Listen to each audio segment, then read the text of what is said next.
नमस्कार। कक्षा 12वीं के विद्यार्थियों के लिए आज हरिवंश राय बच्चन की कविता आत्मपरिचय का दूसरा भाग। एक अनुरोध मैं करना चाहता हूं अपने बच्चों से। बच्चों, ये जो कविताएं आप पढ़ रहे हैं ये विश्व के क्लासिक साहित्य का अंश है।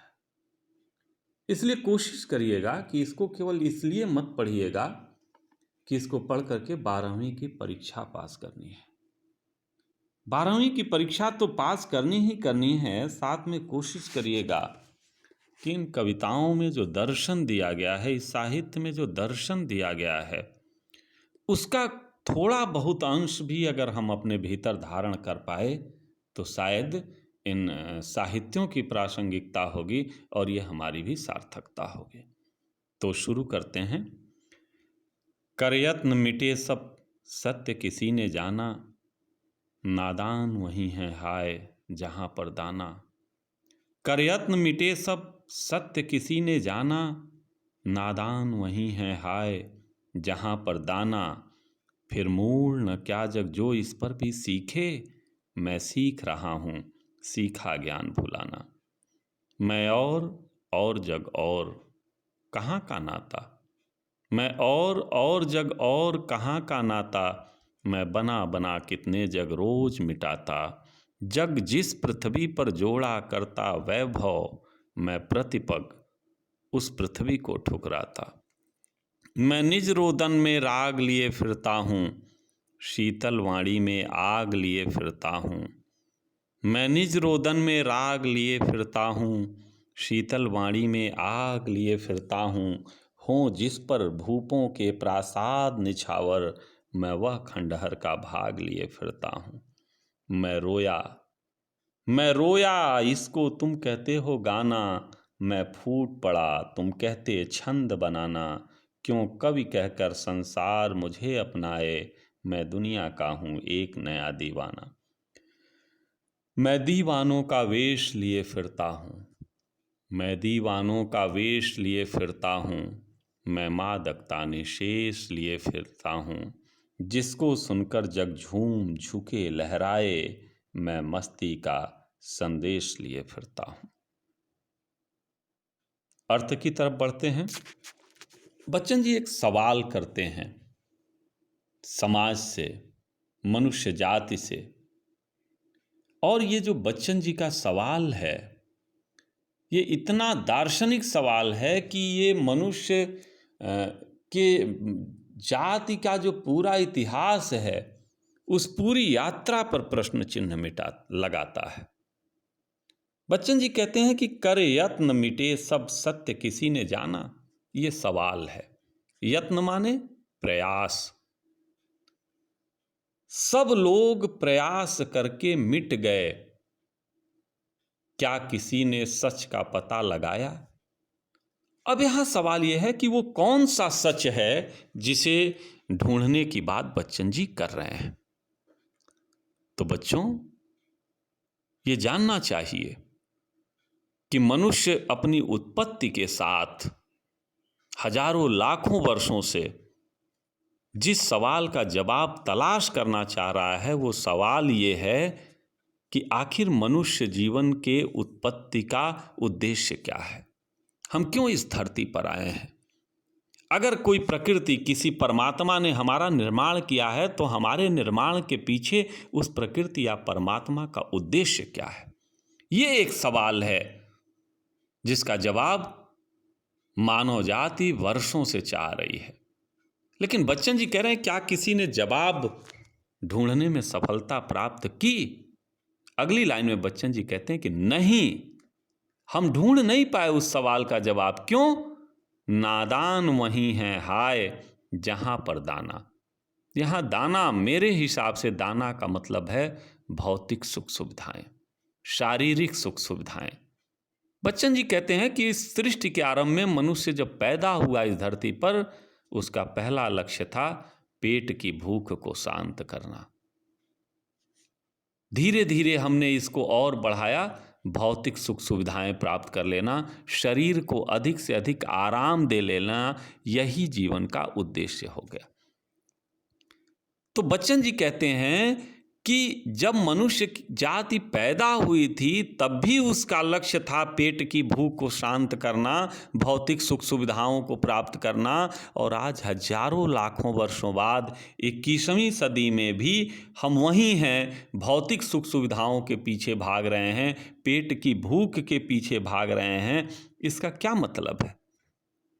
इसका मतलब ये है कि लाखों वर्षों की यात्रा के बावजूद हम वहीं खड़े हैं जहां से चले थे। इसलिए बच्चन जी कहते हैं कि फिर मूढ़ न क्या जग जो इस पर भी सीखे। मूढ़ माने मूर्ख। अगर हम हजारों लाखों वर्ष तक सीखने के बाद हमारी चेतना में, हमारे मन में, हमारे जीवन के उद्देश्य में कोई परिवर्तन नहीं आया, तो क्या फिर हम मूर्ख नहीं हैं कि इसके बाद भी सीखने का प्रयास कर रहे हैं? बच्चन जी कह रहे हैं, मैं सीख रहा हूं सीखा ज्ञान भुलाना। मैं तो इस प्रयास में हूं कि अब तक जितना सीखा है उसको किस तरह से भूल जाऊं ताकि नए मार्ग को बना सकूं, नए मार्ग पर चल सकूं। अब देखिएगा, साइंस में, विज्ञान में जो कार्य की परिभाषा है, किसी भी वस्तु पर बल लगाकर बल की दिशा में विस्थापित कर देने को कार्य कहते हैं। यानी हमारे तमाम बल लगाने के बावजूद भी अगर विस्थापन नहीं हुआ, डिस्प्लेसमेंट नहीं हुआ, तो वर्क क्या हो जाता है? जीरो हो जाता है। बच्चन यही सवाल कर रहे हैं कि अगर लाखों वर्षों तक सीखने के बावजूद हमारे चेतना के स्तर पर, हमारे जीवन के उद्देश्य के स्तर पर कोई परिवर्तन नहीं आया, तो फिर क्या हम मूर्ख नहीं हैं जो हम फिर सीखना चाहते हैं, वही चीज सीखना चाहते हैं? बच्चन जी कह रहे हैं कि मैं सीख रहा हूं सीखा ज्ञान भुलाना। मैं उस सारे ज्ञान को भूलने का प्रयास कर रहा हूं ताकि कोई नया ज्ञान सीख सकूं। मैं और जग और कहाँ का नाता, मैं बना बना कितने जग रोज मिटाता, जग जिस पृथ्वी पर जोड़ा करता वैभव, मैं प्रतिपग उस पृथ्वी को ठुकराता। अब यहां और शब्द 3 बार आया है, लेकिन जो बीच वाला और है, मैं और जग और, ये और बीच वाला जो और है, ये योजक है, 2 वाक्यों को जोड़ता है। मैं और, कभी कहता है कि मैं अलग हूं और जग और, संसार अलग है। कहां का नाता, मेरा इस संसार के साथ कोई रिश्ता नहीं है। क्यों नहीं है? क्योंकि रिश्ता होने के लिए समान विचार होना जरूरी है, समान लक्ष्य होना जरूरी है, समान उद्देश्य होना जरूरी है। बच्चन जी कह रहे हैं कि मैं बना बना कितने जग रोज मिटाता, मैं ऐसे संसार, इसी कविता में पहले बच्चन जी कह चुके हैं कि मैं सपनों का संसार लिए फिरता हूं, क्यों है यह अपूर्ण संसार न मुझको भाता। यह संसार अधूरा है, इसलिए मैं इस संसार के बजाय एक नया संसार बनाना चाहता हूं। यहां बच्चन जी एक और कारण देते हैं कि संसार का उनसे कोई रिश्ता क्यों नहीं है। बच्चन जी कहते हैं कि जग जिस पृथ्वी पर जोड़ा करता वैभव, इस संसार का लक्ष्य क्या है? भौतिक सुख सुविधाएं जुटा लेना, मकान बना लेना, बड़ी बड़ी महंगी महंगी गाड़ियां खरीद लेना, अच्छे अच्छे कपड़े पहन लेना। बच्चन जी कहते हैं कि मैं इस वैभव को, इस भौतिक सुख सुविधाओं को हर कदम पे पीछे छोड़ता जाता हूं, इसलिए इस संसार का मेरे साथ कोई संबंध नहीं है। मैं निज रोदन में राग लिए फिरता हूं। ये देखिएगा, ये बड़ी अद्भुत लाइन है। सामान्य तौर पर एक सामान्य मनुष्य जब दुखी होता है तो फ्रस्ट्रेशन में आ जाता है, विक्षिप्त हो जाता है। कई लोग तो जब दुखी होते हैं तो डीकंस्ट्रक्टिव हो जाते हैं, नकारात्मक हो जाते हैं। लेकिन जो अपने दुख में भी प्रेम बनाए रख सके संसार के लिए, वो बड़ा आदमी होता है। वो कृष्ण होता है, वो राम होता है, वो परमहंस होता है, वो जीसस होता है, वो मोहम्मद होता है, वो कबीर होता है और वो कवि होता है। ये काम केवल प्रकृति कर सकती है, इसको हर व्यक्ति नहीं कर सकता है। आप देखिए, वृक्ष तपता रहता है लेकिन अपने नीचे बैठने वालों को शीतलता देता है। नदी अपने मूल स्थान से, अपने घर से बिछड़ती है, लेकिन रास्ते में जितने लोग भी मिलते हैं उनकी प्यास बुझाती है। तो इसलिए कवि कहते हैं, बच्चन जी कहते हैं कि मैं निज रोदन में राग लिए फिरता हूं। मैं अंदर से दुखी हूं, मेरे अपने दुख हैं, लेकिन मैं उस दुख की छाया संसार पर नहीं पड़ने देना चाहता। इसलिए तमाम अपने व्यक्तिगत दुखों के बावजूद मैं प्रेम लेकर के चलता हूं। शीतल वाणी में आग लिए फिरता हूं। ये एक बड़ी सीख है, शीतल वाणी में आग। आमतौर पर हम लोग इस गलतफहमी में होते हैं कि क्रांतिकारी बात कहने के लिए चीखना जरूरी होता है। वास्तव में ये एक हमारी बहुत गलत अवधारणा है। मैं एक उदाहरण दूंगा आपको आधुनिक भारत के इतिहास का। कभी आप गांधी जी के वीडियो को देखिए। बापू ने अपने पूरे जीवन में कभी चीख कर बात नहीं किया, और आप जानते हैं कि बिना चीख कर बोले गांधी आधुनिक विश्व की सबसे बड़ी लड़ाई न केवल लड़ते हैं बल्कि जीतते भी हैं। इसलिए जो लोग चीख करके बोलना पसंद करते हैं उन्हें प्रेरणा लेनी चाहिए कवि से कि शीतल वाणी में क्रांतिकारी बात धीरे से भी कही जा सकती है। मैं निज रोदन में राग लिए फिरता हूँ, शीतल वाणी में आग लिए फिरता हूँ। हो जिस पर भूपों के प्रासाद निछावर। जिस पर भूप माने राजा, प्रासाद माने राजमहल। कभी कहता है जिस पर राजाओं के बड़े बड़े महल कुर्बान किए जा सकते हैं, मैं खंडहर का वो भाग लिए फिरता हूं। खंडहर किसी इमारत का जीर्ण शीर्ण पुराना टूटा हुआ हिस्सा। अब ये खंडहर क्या है? यहाँ कह सकते हैं कि खंडहर कवि के जीवन की पुरानी स्मृतियां, वो स्मृतियां जिसमें कवि के पास प्रेम था। कवि कह रहा है कि मेरी वो पुरानी स्मृतियां ही मेरे लिए इतनी महत्वपूर्ण हैं कि मैं आज की तमाम भौतिक सुख सुविधाएं उस पर न्यौछावर कर सकता हूं। मैं रोया इसको तुम कहते हो गाना। इस स्टेंजा को समझने के लिए मित्रों आपको हिंदी के महान कवि तुलसीदास जी के पास जाना होगा। तुलसीदास जी कहते हैं, जब रामचरितमानस की भूमिका में तुलसीदास जी कहते हैं कि कवि न हो ही नहीं चतुर कहावहीं, मति अनुरूप राम गुण गावें। तुलसीदास जी कहते हैं कि मैं कवि नहीं कहना चाहता हूं और न चतुर बुद्धिमान। मैं ये नहीं चाहता कि लोग मुझे बुद्धिमान समझें। मैं अपनी बुद्धि के अनुसार, अपने विवेक से अपने आराध्य श्री राम का गुणगान करना चाहता हूं। अब उस राम के गुणगान में कविता बन जाए तो ये अलग बात है। मेरा लक्ष्य तो अपने प्रभु की गुणों का वर्णन करना है।